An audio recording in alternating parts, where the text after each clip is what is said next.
Alright, this is it. The last destination of my Southeast Asia adventure. How was it? Amazing.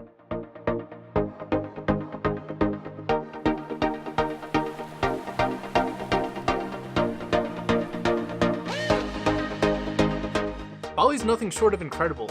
After traveling through Thailand, Laos, Vietnam, Malaysia, Singapore, Bali had a lot to compete against. Bali's well known for its adventure and beauty, and it definitely did not disappoint. This place was a dream. I spent 2 months there, and if I hadn't run out of money, I'd probably still be there. The main goal of my trip in Bali was to learn how to surf. I've done lots of adventure sports, I've done snowboarding, I've done kiteboarding, rock climbing, but I've never taken the time to learn surfing. I wasn't expecting to become an amazing surfer, but I figured in 2 months, let's just see how far I could get.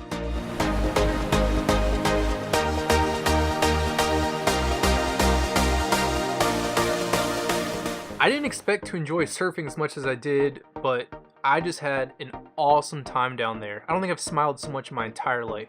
Even when I was getting pummeled by waves in rough conditions, I was still just enjoying getting out there and trying to learn the art of surfing every day. Well, almost every day. Unfortunately, I arrived in Bali during the off-season, so surf conditions were hit or miss. So on those days where surf conditions weren't that great, I'd go out and explore all the other amazing things that Bali had to offer. Heading north, my first destination was Ubud. Ubud is popular with yogis and was made famous by the movie Eat, Pray, Love. Now, I'm about as flexible as a cinder block, so I didn't get too much into the yoga side of things, but I stuck around and checked out this really cool area called the Monkey Forest. Monkey Forest is a place that is filled with long-tailed macaws, which is one of the most popular monkeys on the island of Bali.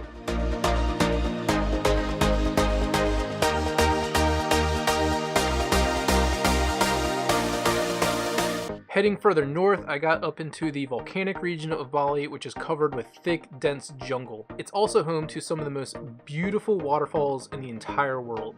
My favorite waterfall on the island of Bali was Sekumpal. It's in the area of Singaraja. I think I'm pronouncing that right. It's an incredible waterfall that is maintained and overseen by a local tribe.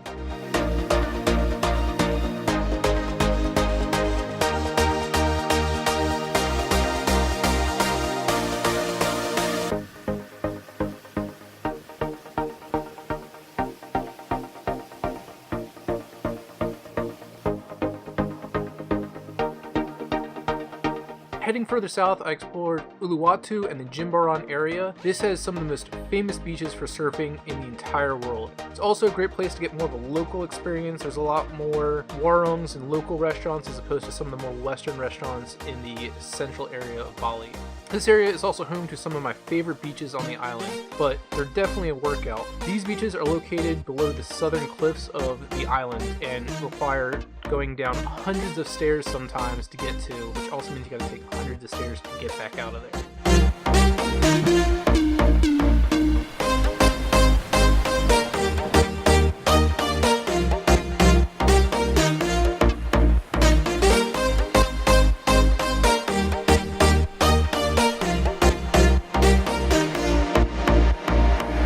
I spent almost all of my time in Indonesia on the island of Bali, but I did explore one other tiny island called Nusa Penida. It's off the southeast coast of Bali. It's a short boat ride between islands and has some amazing treks. If you're tired of the crazy traffic and buzzing of Bali, it's a great place to just get away for a little bit. One of my favorite treks on Nusa Penida was to Seganing Waterfall.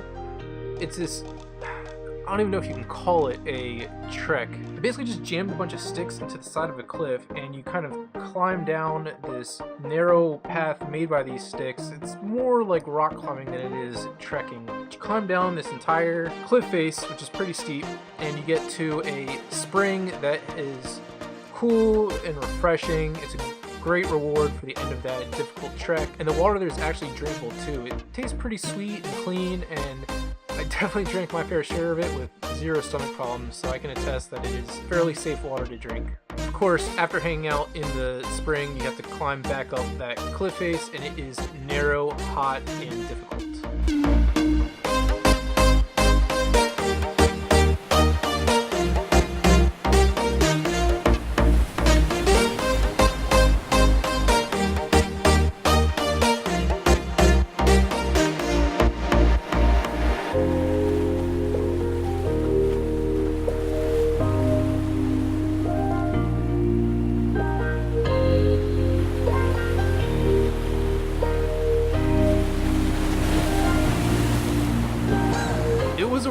sad day leaving Bali. Not only did it mean the end of my adventure on the island, but also the end of my trip through Southeast Asia. Most people who have followed along my journey have called it the trip of a lifetime, but here's to hoping that it is not just the trip of a lifetime, but one of many trips in this life. Alright, well that's my experience in Bali. I hope you enjoyed this video. Give it a thumbs up if you liked it. Leave a comment below if you really liked it. Thanks for watching. Oh, and if you've enjoyed this channel, stick around. This is the end of a trip, but not the end of this channel.